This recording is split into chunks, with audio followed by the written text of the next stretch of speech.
Welcome to the P.A.S. Report Weekly Roundup Podcast.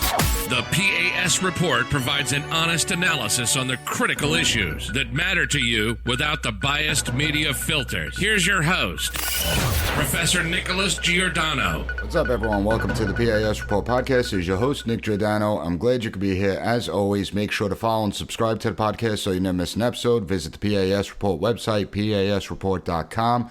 And don't forget to share this episode with your family and friends and on social media. It's going to be a really important episode. Before I get into the topic today, I just want to make an announcement. On September 18th, KT McFarlane is going to be talking with the Alert America group. It's an event that's open to the public. If you want to attend this Zoom event, go to alertamerica.news and jump to the upcoming event. You can sign up there. Also, if you are going to be in the Staten Island area on September 21st, I'll be the keynote speaker at the New York chapter of Convention of States Action. You can email me for details. The event is open to the public, but seats are limited, so make sure you reach out to me if you want to attend. I'll send you a registration link. Now, getting to today's topic, there are many in power who they're engaging in this largest social engineering experiment that we've ever witnessed. They are aggressively trying to redefine the core of the United States, and the intent is to dismantle the system. The intent is to dismantle the fabric that keeps our society intact. What am I talking about? I'm talking about the Constitution. From politicians to bureaucrats, from the media to academia to the big tech titans, they're all playing a role in the unprecedented challenges that we're facing today. That our country, it's the biggest threat to our republic. It's a new era where so many are ignoring the dangers that exist. They just go through the motions. Ordinary people, they go through the motions of life that it's not possible for our country to collapse. It's not possible for our Constitution to just vanish. They're distracted with all the luxuries in life, and they don't realize how serious the problem is. And I hate to break it to everyone out there, but without the Constitution, there is no United States. The United States ceases to exist. You just look at over the last several years what's taken place. You have legislative bodies that have been bypassed, chief executives, they act more like little Mussolini wannabes than public servants. The very foundations that have held our nation together for over 2 centuries are now under threat. And you don't see any sense of urgency amongst the people. You don't see any real concern or outrage. Sure, there's some, but it's not nearly to the levels of where it should be.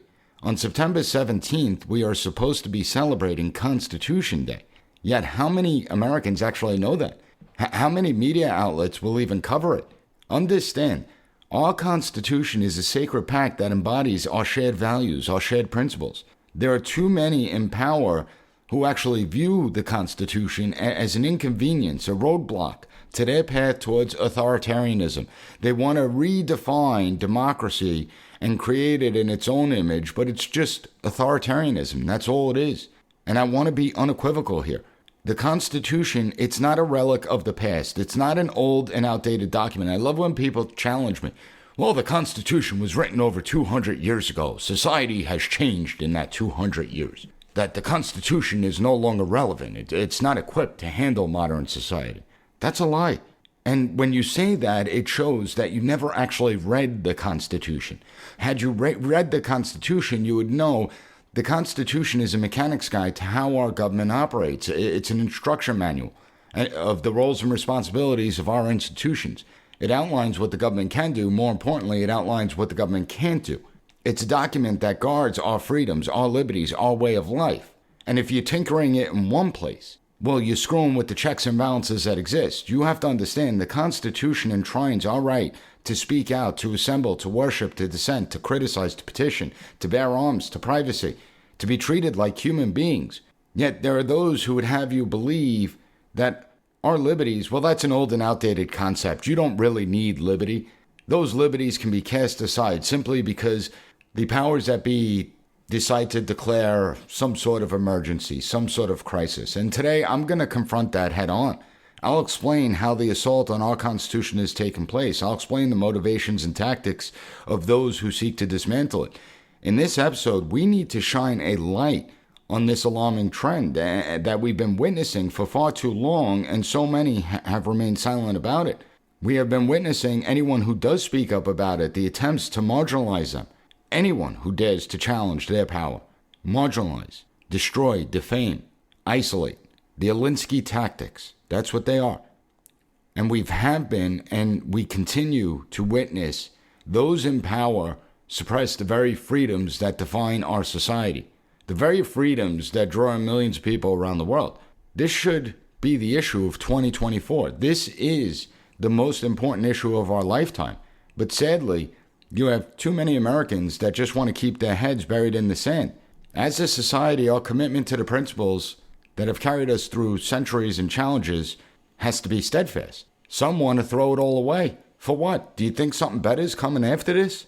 Others think that it's impossible that this system could collapse. It's impossible, but it's not. You don't realize how quickly this can happen, and it can happen sooner rather than later. Most people don't know how easy and quickly a free society can descend into an authoritarian society. It's a lot harder and takes a lot longer for a tyrannical society to evolve into a free society. This isn't about political affiliation. I want to make that clear.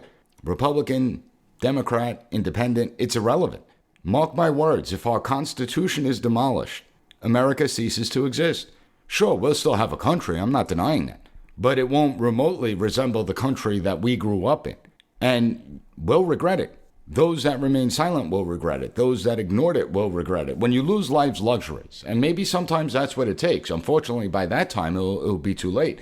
But if we remove life's luxuries, if your life isn't as comfortable, maybe then you would pay more attention.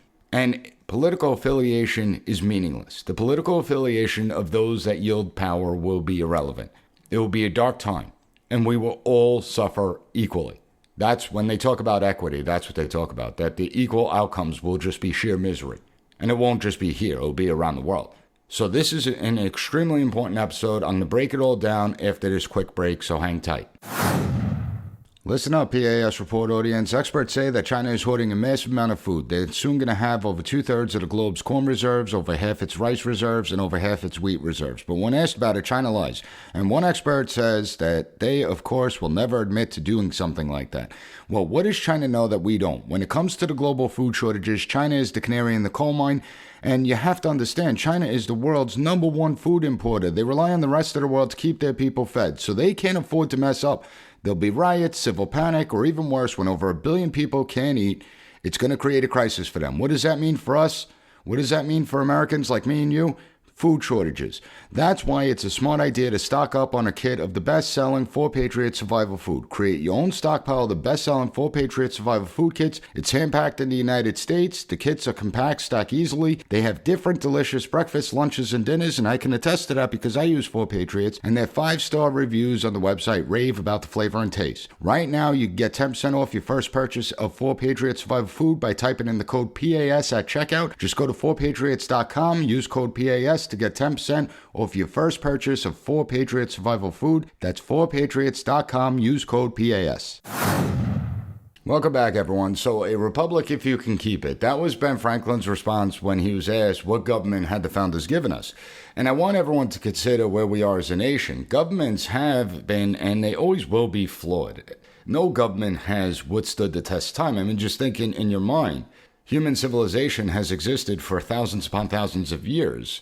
Is there a government today that has existed that has spanned those thousands upon thousands of years? And the answer is no.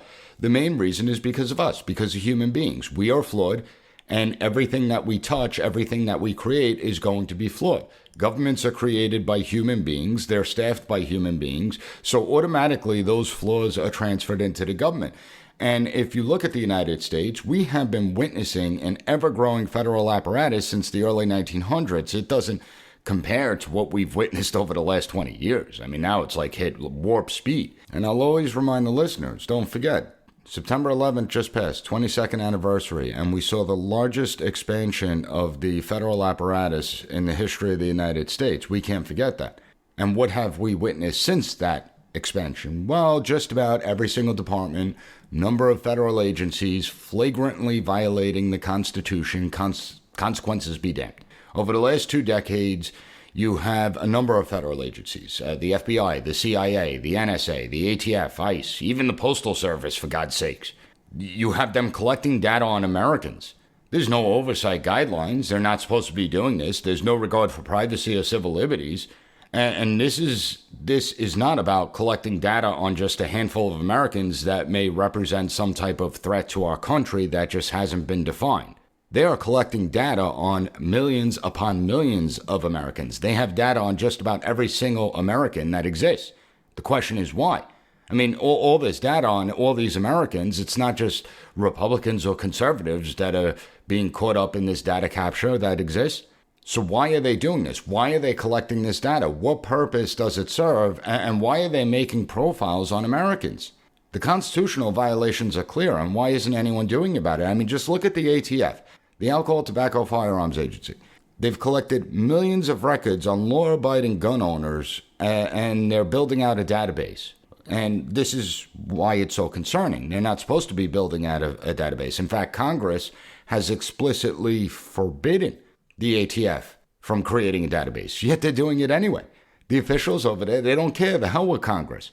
They do what they want when they want. Whatever, I'll do what I want. And they do what they want because there is zero accountability. Just look at how the CIA literally spied on members and staff of the United States Senate Intelligence Committee that were investigating the CIA for potential abuses of power. Now, the CIA says they did this because they were worried that senators or their staff members may leak out classified information. Now, the CIA has no power to do this. First of all, according to the congressional statute that created the CIA is not allowed to spy on the American people, including sitting members, duly elected members of the United States Senate. They exist for the sole purpose of targeting foreign assets and threats. Secondly, if classified information did leak out, that's not the CIA's jurisdiction. They can't do anything about it. That's the FBI's. But again, the CIA doesn't care. They do what they want because nobody is held accountable. Whatever, I'll do what I want. And just use logic. The only rational explanation for the CIA spying on sitting members of Congress was that they're potentially digging for dirt that could be used against the senators and their staff members. Potential blackmail issues that may go on. Think about it. That's the only reason.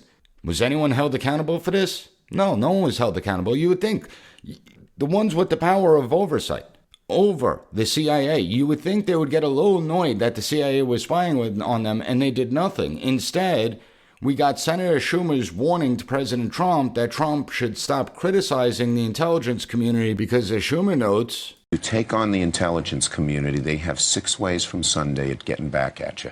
So even for a practical, supposedly hard-nosed businessman, he's being really dumb to do this. What do you think the intelligence community would do if they were motivated? I don't know, but from what I am told, they are very upset with how he has treated them and talked about them.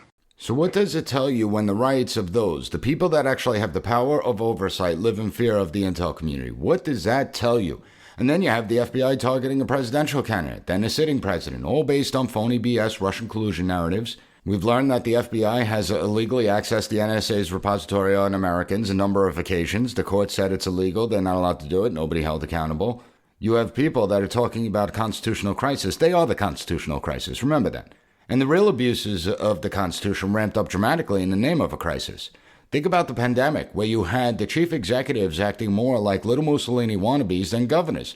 They bypassed state legislative bodies. They instituted unconstitutional decrees, whether it be the lockdowns, the school closures, the mask mandates.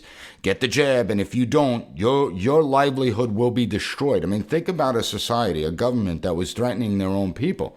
That's not an exaggeration. That's exactly what happened. When you think about authoritarianism, the very definition of an authoritarian government is that decisions and policies are made by one or a small group of people. That's exactly what happened throughout the coronavirus.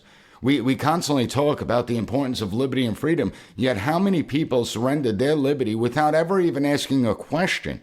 Oh, but this is different. It was a pandemic. People were dying. We needed to save lives. That's the logic. That's the problem. Nowhere in the Constitution does it say the Constitution is suspended in an emergency.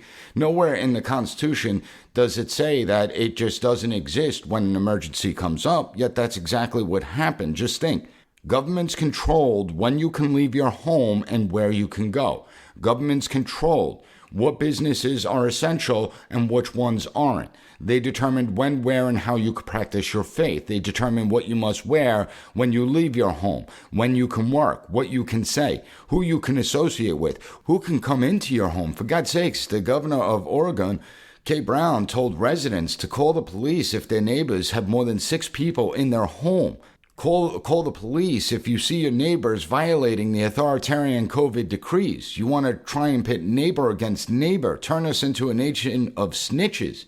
Those are the types of things that we see in authoritarian governments. That was routine in Saddam Hussein's Iraq. That's the norm in communist China and North Korea.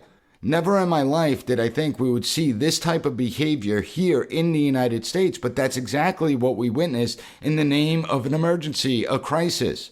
People and their livelihoods being threatened. You either get the shot or your livelihood's going to be destroyed. Again, remind me, what country are we living in? Explain to me how that's constitutional. It's not. And unfortunately, you have the overwhelming majority out there that just obediently complied without ever batting an eye, never even raising questions about the path that this is leading us down, never questioning the officials who we now know lie to us time and time and time again. But the officials, we have to admit, they were overwhelmingly successful, were they not? You know, people don't like being called sheep, but that's exactly what we were throughout the pandemic. And I warned then that you better be careful. I warned then that people better wake up because the authoritarians were wildly successful. And they did it all in the name of a crisis. So this brings me to the New Mexico governor, Michelle Lujan Grisham, who over the weekend, she's the inspiration for this episode, I have to say, so I thank her for that. She declared that our constitutional rights are not absolute, that she has the sole authority to suspend the Second Amendment. Take a listen to what she had to say. Isn't it unconstitutional to say you cannot exercise your carry license? With one exception, and that is if there's an emergency, and I've declared an emergency for a temporary amount of time, I can invoke additional powers. No constitutional right, in my view, including my oath, is intended to be absolute. There are restrictions on free speech. There are restrictions on my freedoms. In this emergency, this 11-year-old and all these parents who have lost all these children, they deserve my attention to have the debate about whether or not in an emergency we can create a safer environment. Because what about their constitutional rights? I took an oath to uphold those too.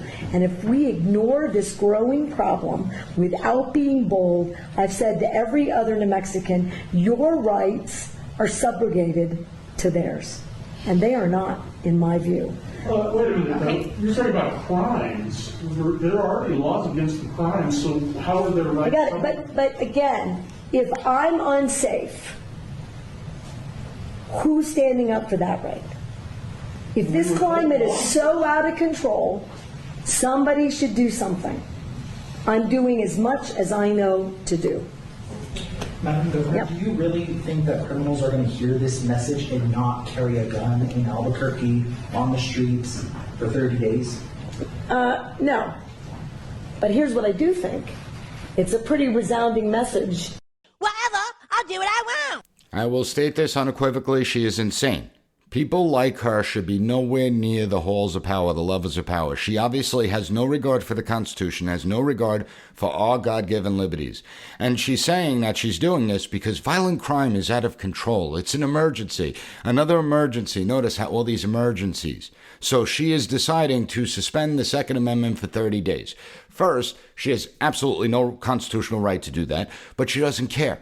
I will remind her, though, the Supremacy Clause of Article 6 states that the Constitution is the supreme law of the land, and she cannot usurp the Constitution's authority. Second, let's state the obvious. The gun violence in New Mexico isn't being committed by law-abiding gun owners. It's being committed by criminals who obtain their guns through the black market or through theft. Law-abiding gun owners aren't the problem. The ones who are the problem are going to ignore her decree the same way they ignore all laws, and they are the ones that are responsible for the gun violence. And if you listened at the end of that clip, she openly acknowledged that they're going to ignore her decree. So what's the point? Lastly, why 30 days? I mean, is the gun violence going to cease in 30 days? I mean, why put that timestamp on it? I doubt it. But I do have two possible reasons why she said 30 days. The first is obviously to avoid the federal courts. She knows that this has no chance of surviving in the federal court system. And she also knows, though, that it's not going to be heard by the courts within 30 days. Yeah, sure, an emergency injunction can take place, but that's the extent of it. She's well aware that by the time this is challenged, the 30-day mark is going to be over, it's going to pass, and the point's going to be rendered moot. But there's also another possible motive behind this. What happens if we do happen to see a drop in gun violence? Now, that's not going to happen. I don't think that's going to happen. As I said, criminals don't comply. But what if by chance we do see this drop? Will she repeatedly extend this order, and will other states follow suit? I mean, remember, 2 weeks to slow the curve. Was it really 2 weeks, or was it 2 years? It didn't work out for us too well, right? Are you really willing to take that chance? I'll remind everyone. Remember New Jersey Governor Tim Murphy? Remember, he was interviewed, and he was asked whether he thought about and discussed the Bill of Rights when he implemented his authoritarian COVID policies. And here's the clip of his response when he's asked that. The Bill of Rights, as you well know, protects Americans' right, enshrines their right to practice their religion as they see fit and to congregate together, to assemble peacefully. By what authority did you nullify the Bill of Rights in issuing this order? How do you have the power to do that? That's above my pay grade, Tucker. So I wasn't thinking of the Bill of Rights when we did this. So according to Governor Murphy, the Bill of Rights is above his pay grade. These people, they'll lay it out in the open. I'll give them that. I'll give them credit. They don't try and hide it. They don't try and conceal it. They just put it out there. And then you have idiots that just follow along with it. I mean, just for what he said, that the Bill of Rights is above his pay grade, he should be removed from office. You always are on the side of freedom over control. That's what we should be demanding. But it seems like the opposite is true, because there is a little authoritarianism in each and every one of us, and there's a little bit of wanting to be controlled. It's actually sick and sadistic when you think about it. But that's what he's saying. So what is the New Mexico governor really doing here? She says it's to send a message, but what message is she really sending? Well, she's sending the message that the Constitution doesn't matter, that law-abiding Americans will be the ones punished for criminal violent offenders. The good news is that you do have a number of law enforcement agencies throughout New Mexico that have stated that they are not going to be enforcing this order because they view it unconstitutionally. And there are some in the New Mexico legislature that are talking about impeaching and removing her from office. However, while she is largely being criticized by both sides of the political aisle, I will state that out loud, she is being criticized by both sides of the political aisle for the unconstitutional power grab. What's the difference between what she's doing and the strict pandemic decrees that governors throughout the country imposed on their citizens? What's the difference? What's the difference between what she's doing and the entire censorship apparatus, where you literally had federal agencies putting pressure on Twitter and Facebook and other social media channels to remove people's voices from those platforms? Well, the truth is there is no difference. And don't take this lightly, because this was a trial run. They push and push to see how far they can take it. Remember, these are the same people with the same mindset that eliminated bail, allowing all these violent offenders to get back on the streets so that they could victimize the same communities over and over and over again. These are the same people that reduce or drop gun charges against violent criminal offenders. So they don't really care about crime, obviously. These are the same people who scream about the injustices of stop, question, and frisk, even though that was a major factor in reducing crime throughout the 1990s. So don't listen to anything these people say, because they're all frauds. They're liars. They would rather publicly virtue signal than govern like serious people, and all they care about is actual power. That's why they want to control what type of stove you have. They want to control wood and coal-fired pizza ovens. They want to dictate to you what car you must buy, what furniture you must have. They want to bypass the legislative bodies.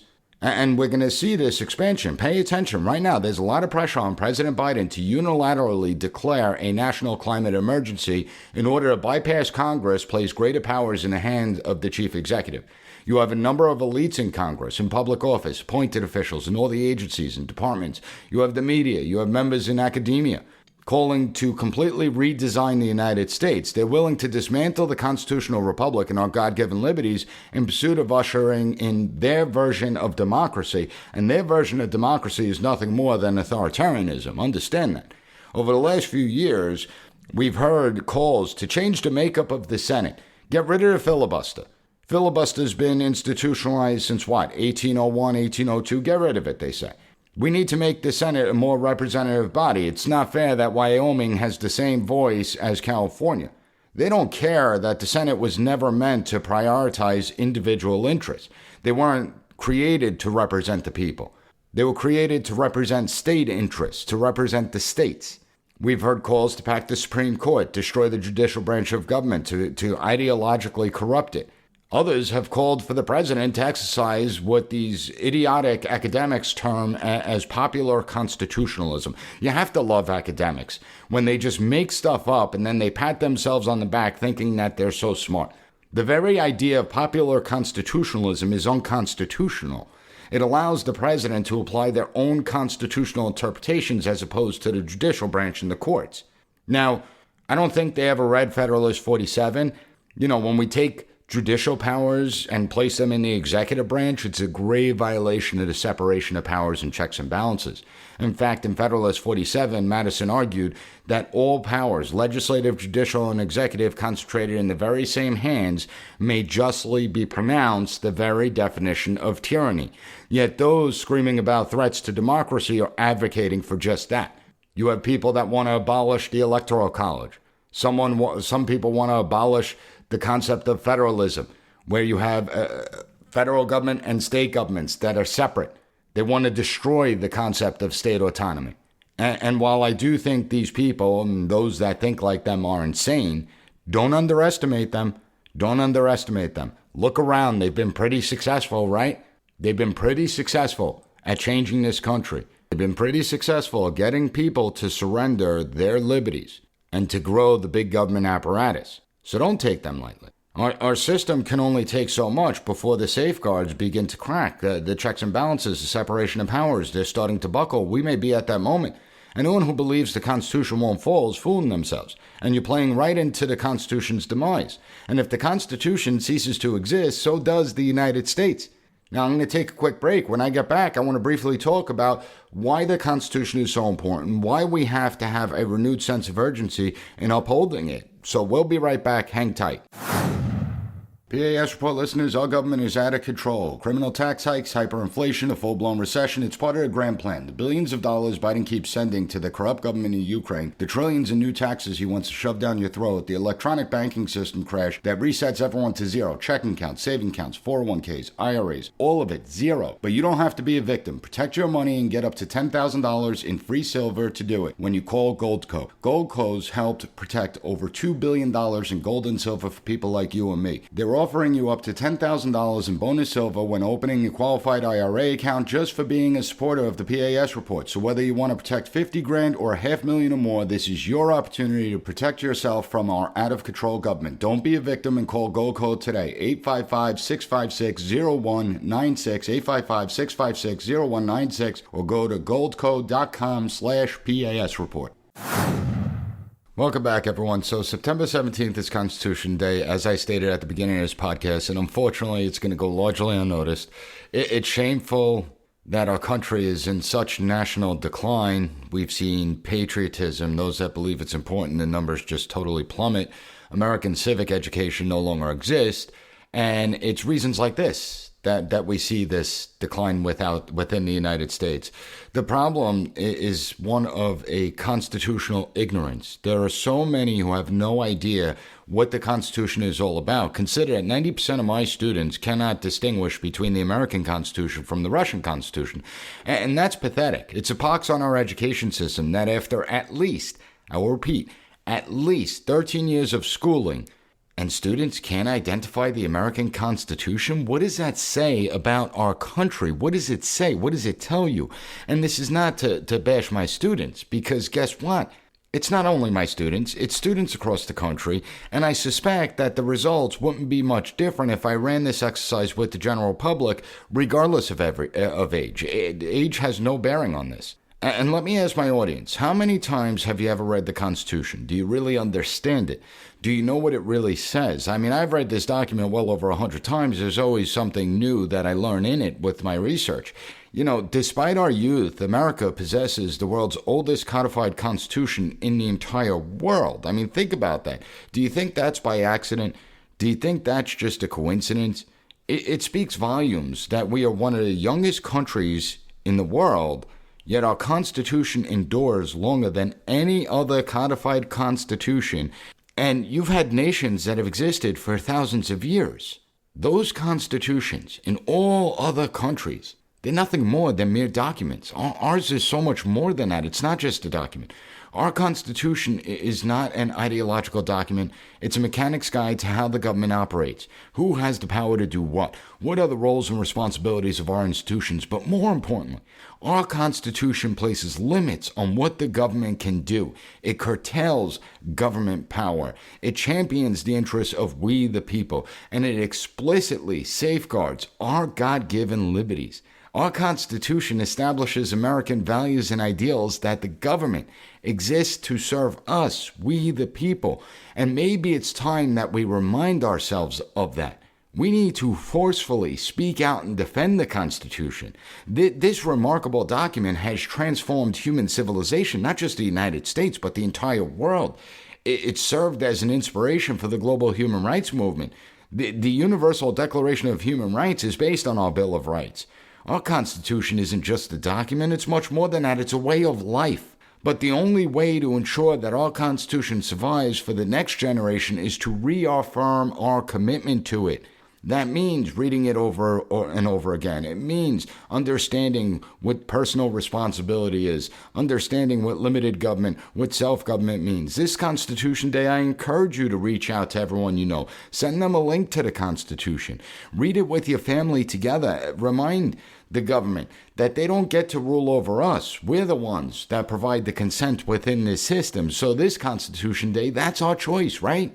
We either reaffirm our commitment to the Constitution and preserve the idea of self-government, or we allow a minority of intellectual elites to take us down a path that resembles communist China. I know what my choice is going to be.